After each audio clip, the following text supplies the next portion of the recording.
la conexión no debe estar ayudando nada. Entonces, pues van ustedes a tener el placer de no verme y por consiguiente, pues espero que sepan soportar semejante desgracia que no lo es. Bien, entonces estoy en otro ordenador que ya se ha querido conectar y por consiguiente, pues empezamos la reunión con la oración de todos los días, ya que don José Ramón, el padre José Ramón no está presente. Esperemos que el funcionamiento de esta herramienta pues no nos deje colgados a mitad de camino. En el nombre del Padre, del Hijo y del Espíritu Santo. Amén.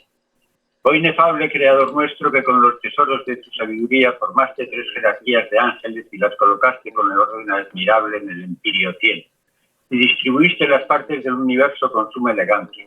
Tú, Señor, que eres la verdadera fuente de la luz y de la sabiduría, dígnate infundir sobre mi entendimiento el rayo de tu claridad, removiendo las 2 clases de tiniebla en que he nacido, el pecado y la ignorancia. Oh Señor, que vives y reinas, verdadero Dios y hombre, por los siglos de los siglos. Amén.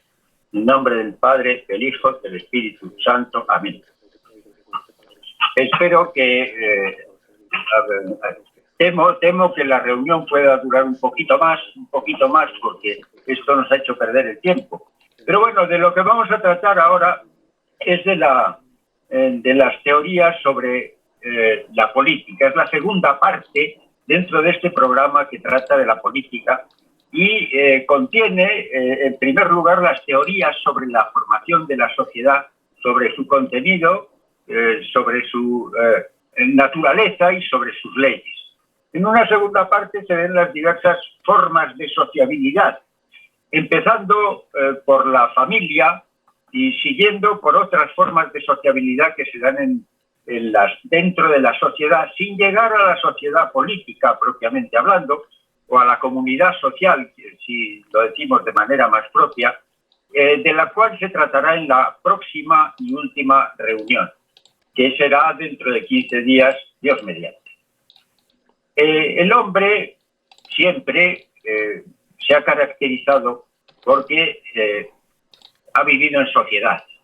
Nunca se ha conocido, bueno, salvo excepciones muy especiales a lo largo de la historia que se narran como casos excepcionales, pues el hombre siempre ha vivido en sociedad. A diferencia de los animales, el hombre pues es un ser muy desvalido. No voy a insistir en eso, que ya es muy conocido.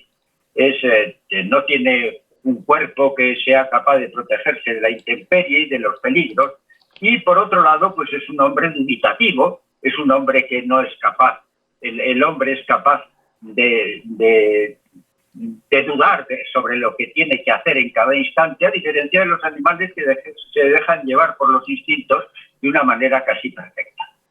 En cambio, el hombre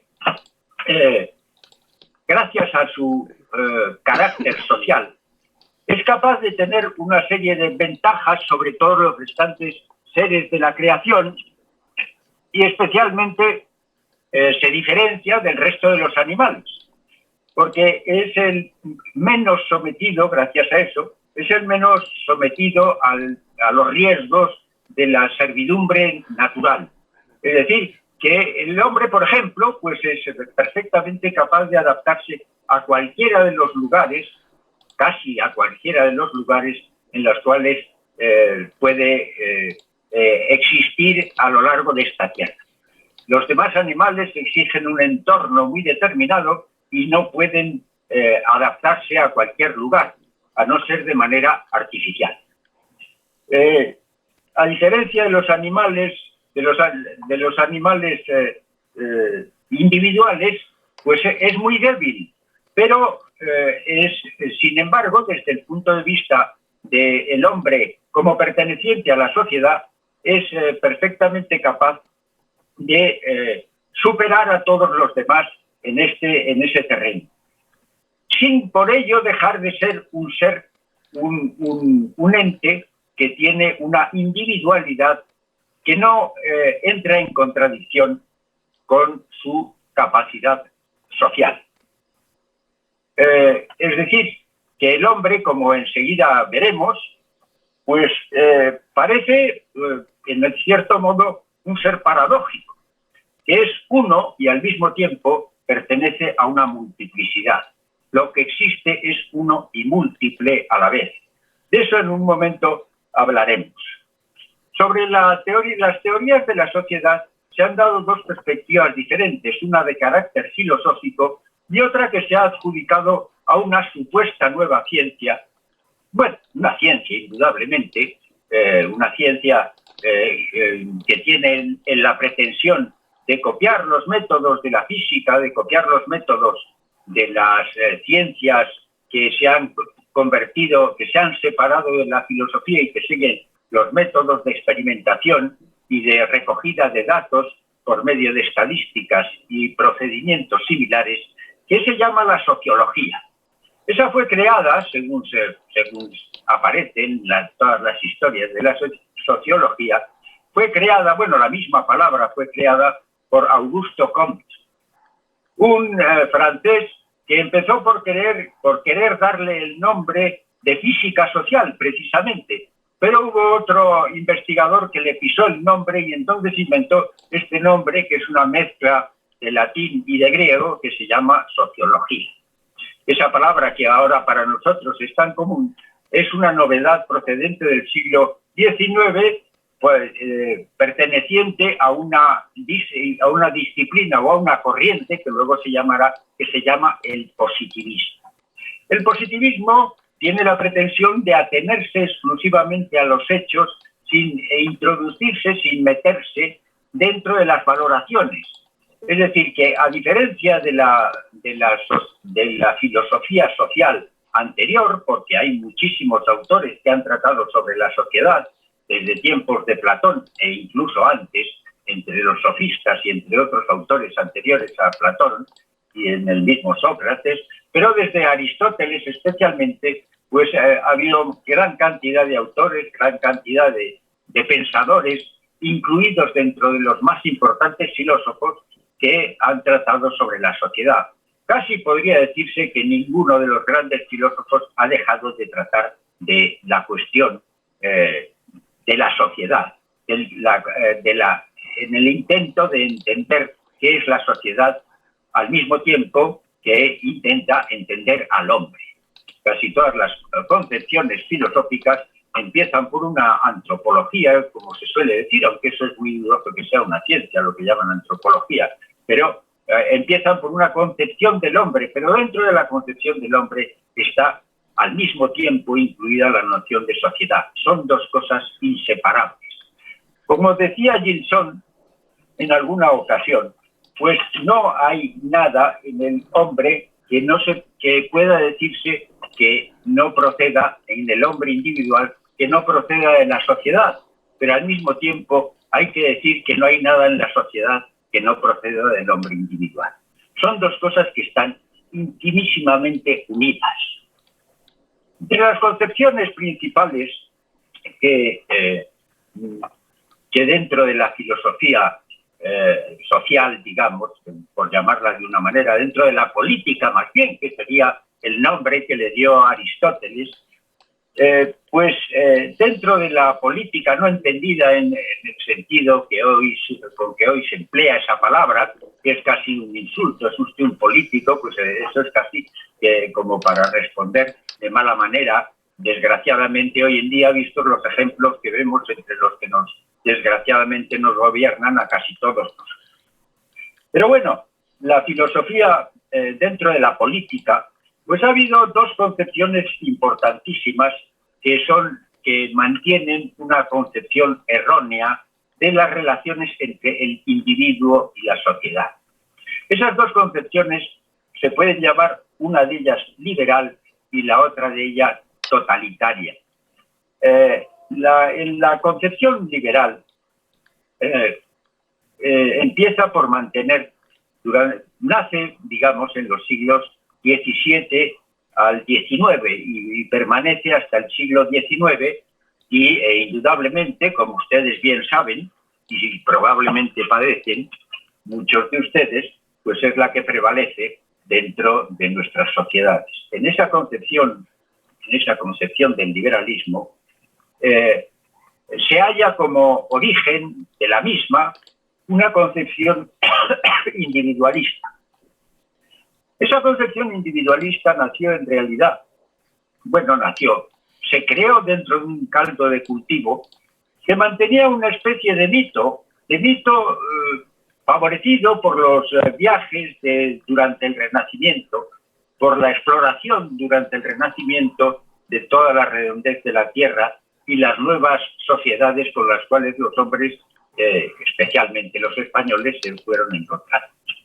Eso dio lugar a unas ideas, a una especie de mito del buen salvaje, del hombre que supuestamente pues vivía con absoluta independencia y libertad junto con su familia, sin mantenerse en una relación estable y legal, sometida a una legislación, sin la existencia de un gobierno, etcétera, respecto de sus semejantes.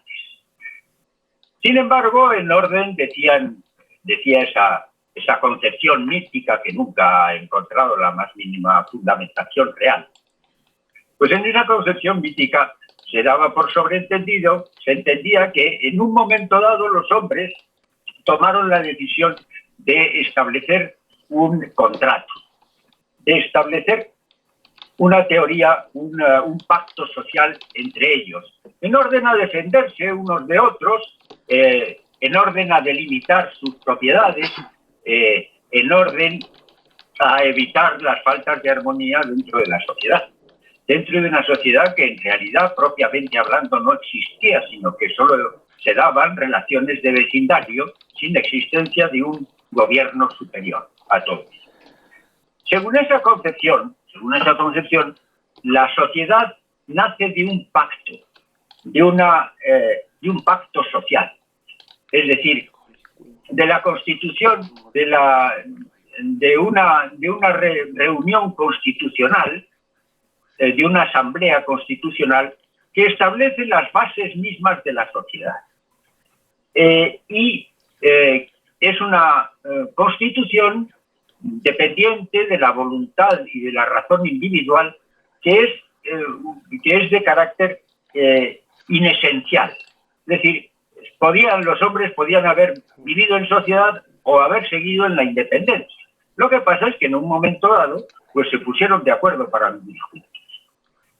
Esa concepción que aparece ya, por ejemplo, en John Locke y en Juan Jacobo Rousseau, pues en esa concepción se entiende que la existencia de la sociedad, teniendo la vista puesta en esa mítica existencia de los hombres con independencia, con libertad, felices dentro de una especie de paraíso terrenal, pues esa sociedad solo pudo nacer de un pacto.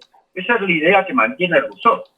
No entiende cómo los hombres han tenido que juntarse unos con otros, a no ser que haya una libre decisión racional y voluntaria hecha por él. A juicio de Rousseau, a diferencia de otros que mantuvieron esta misma doctrina del mito del buen salvaje, del hombre que había vivido con independencia, pues a diferencia de otros, él entiende que el hombre, a diferencia, por ejemplo, de otros que mantuvieron que el hombre es por naturaleza un lobo, un enemigo del hombre, pues Rousseau mantenía que el hombre es por naturaleza bueno y que solo se ha ido maleando, se ha ido convirtiendo en un ser pernicioso para sus semejantes y ha encontrado la infelicidad para sí mismo desde el momento en que creó la sociedad. Lo cual no quiere decir que él no mantuviera la necesidad de una sociedad, pero esa sociedad dice que tiene que ser lo más breve en su actuación posible, debe tener el menor número posible de funciones. Es decir, tienen que reducirse esas funciones políticas a hacer lo mínimo y a dejar a los hombres en la mayor libertad posible. Eso, en principio, aunque el liberalismo, como se verá más adelante, pues el liberalismo acaba en una concepción igualmente exigente, igualmente que constriñe igualmente que otras concepciones totalitarias a los hombres individuales. Los que vivimos en supuestas democracias, pues sabemos perfectamente que toda nuestra vida está regulada por una serie de leyes que van aumentando año por año en cada una de las circunstancias en que se puede encontrar una cierta dificultad que produce inmediatamente una intervención del Estado. Pero dejando eso de lado, pues lo que hay que señalar sobre esto es que es completamente falso, vamos, por lo menos no ha habido constancia ninguna, ni histórica, ni etnográfica, ni de ninguna clase de estudios antropológicos que haya podido fundamentar la existencia en algún momento del curso histórico de los hombres, que haya justificado la existencia en algún momento de una pluralidad de hombres próximos, pero sin formar una sociedad. De hecho, las sociedades que se encuentran en la actualidad, aunque son también sociedades muy desarrolladas, aunque muy primitivas, puede haber, y hay de hecho, siguen existiendo algunas sociedades muy primitivas, pero son unas sociedades que tienen ya una larguísima historia, a pesar de que no se han acogido o no se han integrado dentro de la sociedad desarrollada. Y esas sociedades son extraordinariamente cerradas, con unos lazos vinculares extraordinariamente fuertes, mucho más que en las sociedades en las cuales nosotros existimos. Tenían un régimen patriarcal extraordinariamente desarrollado y generalmente desarrollado, generalmente patriarcal y muy desarrollado, lo cual pues conculca la suposición de que existieran hombres individuales, hombres que vivieran en la individualidad y en la independencia. Las unidades tribales más cerradas y vinculares, sin embargo, por mucho que lo fueran, siempre han mantenido pues una independencia por parte de cada uno de los. En esa teoría, en esta teoría del liberal, del hombre salvaje y de la primitiva vida bucólica de los hombres que vivían en un país, una especie de paraíso terrenal, pues esa doctrina carece en absoluto de fundamentos. También, por el contrario, encontramos otra doctrina, que es la que se puede llamar del universalismo social o la concepción totalitaria de la sociedad. En esa concepción el hombre pues vive dentro de la sociedad, pero no es el hombre el que forma la sociedad por un pacto voluntario, sino que la individualidad no es más que un momento dentro del desarrollo de algo que tiene de una especie de colmena, una especie de hormiguero, en el cual los individuos no es que no existan individuos, pero tienen la misma personalidad que cuando nosotros vemos una colmena o un hormiguero. La diferenciación entre unas hormigas y otras pues es extraordinariamente difícil, carecen de independencia. Es decir, el hombre ha ido adquiriendo conciencia de su individualidad en un momento dado a lo largo de la historia, poco a poco a lo largo de la historia, partiendo de una sociedad en la cual el mismo pensamiento de cada individuo no era más que el reflejo del pensamiento de la comunidad en general. Esa concepción totalitaria pues ha sido especialmente mantenida por el idealismo alemán. Idealismo alemán que tuvo como consecuencia pues otra serie de manifestaciones, como por ejemplo pues las lo que aparece en las concepciones del nazismo o también las concepciones totalitarias del comunismo. Esa concepción pues también carece de todo fundamento histórico. Es decir, nunca ha existido, por muy fuerte que fuera una sociedad primitiva y por muy exigentes y abrumadores que fueran los lazos existentes entre los miembros de las sociedades primitivas, los hombres siempre han tenido una individualidad, han tenido una personalidad propia. Además, se puede decir en líneas generales, pues que no se puede entender la sociedad sin los individuos, ni los individuos sin la sociedad. Habrá habido individuos que han existido, que han sobrevivido brevemente junto a animales dentro de la selva. Todos conocemos la historia de Mowgli en el libro de la selva. Pero eso es una concepción, eso no ha existido realmente. Bueno, ha existido realmente, pero lo que han encontrado los psicólogos en algunas ocasiones entre niños que han sido criados por lobos, por ejemplo, en Francia o en otros sitios, pues ha habido psicólogos que se han preocupado de cuidarles a continuación. Y lo que han encontrado generalmente, pues, son niños de una cierta edad, 10, 12 años, que han podido sobrevivir dentro de los bosques, protegidos por algunas alimañas, pero que ya tenían una incapacidad racional de desarrollo completa. Niños que en el fondo pues que eran muy próximos a la subnormalidad y además irrecuperables por lo general. Es decir, que el hombre no puede vivir sin una sociedad y evidentemente no puede pensarse en una sociedad sin hombres.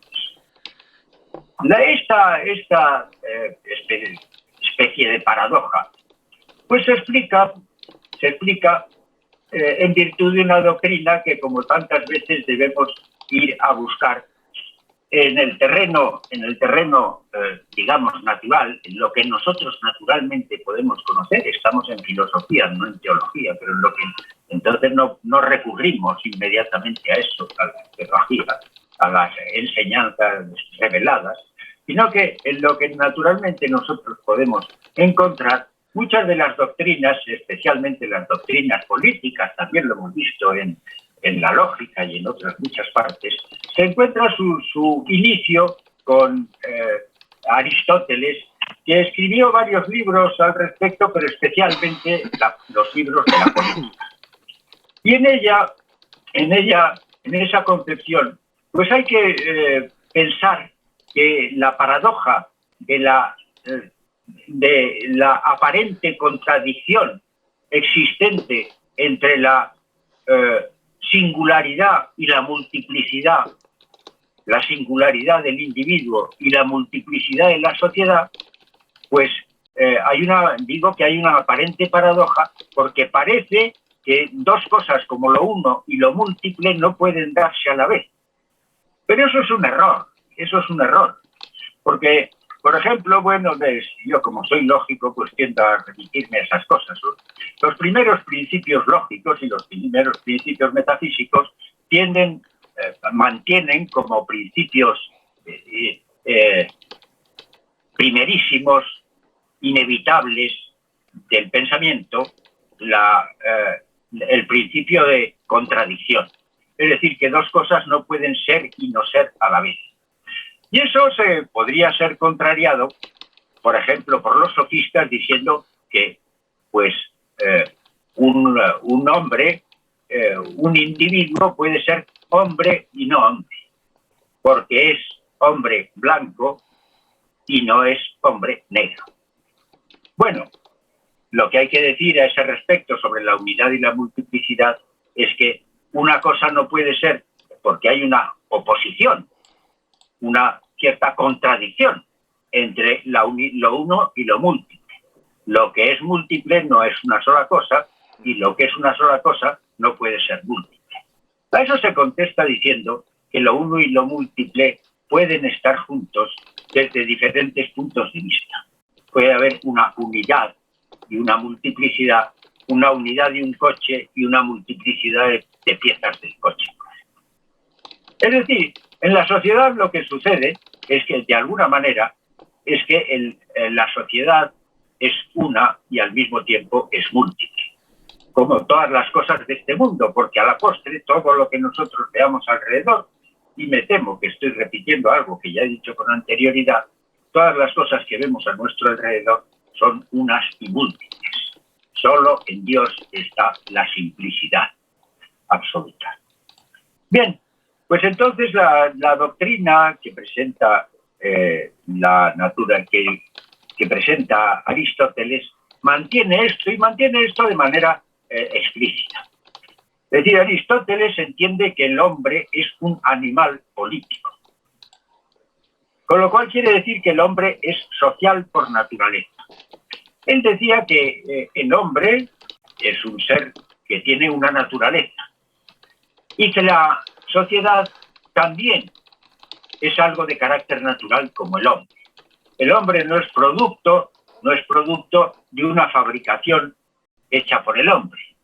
No es uno de los productos que nosotros podemos crear por nosotros, sino que es algo que existe de manera natural, con una esencia, es decir, con una naturaleza que es la esencia como principio de movimiento. El hombre tiene una naturaleza. Pero es que el hombre en su naturaleza tiene a la sociedad. No hay hombre que no vive en sociedad, ni sociedad sin hombres. Esta profunda doctrina de Aristóteles resuelve la contradicción entre el individualismo y la concepción socialista o totalitaria o universalista, entre esas dos cosas.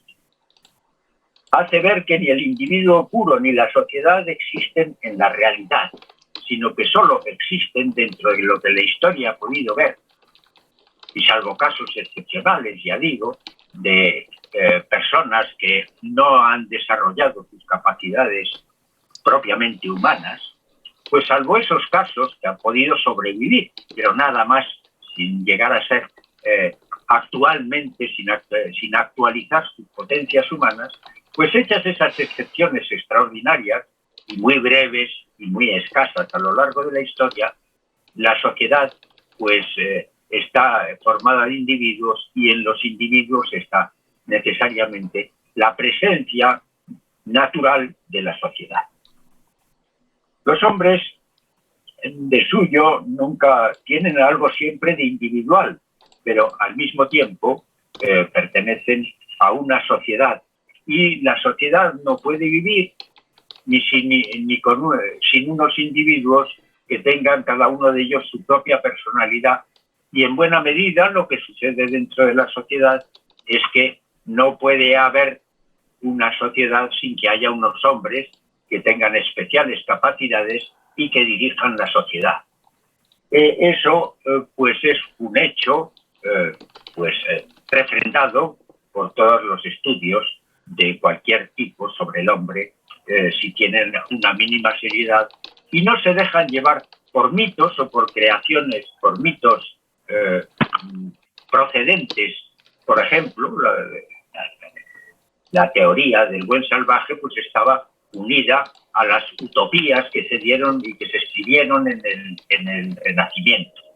En el Renacimiento se figuraban en muchas ocasiones, en varias ocasiones, hay una serie de utopías renacentistas que empiezan con la idea de la existencia de un pacto entre todos los individuos que viven felices y habían llegado a una constitución que, a diferencia, según lo que dice Rousseau, de lo que existe en la actualidad, pues de lo que existía en el siglo XVIII, pues habían llegado a adquirir una felicidad, una constitución social perfecta. Bien, esas cosas, como la que aparece en Santo Tomás Moro, en un ensayo que hace, pues no muy recomendable, que se llama La Utopía, y otros como en La Nueva Atlántida, etcétera, pues esa idea del hombre salvaje pues no pertenece más que al terreno imaginativo y casi novelesco de aquellos tratados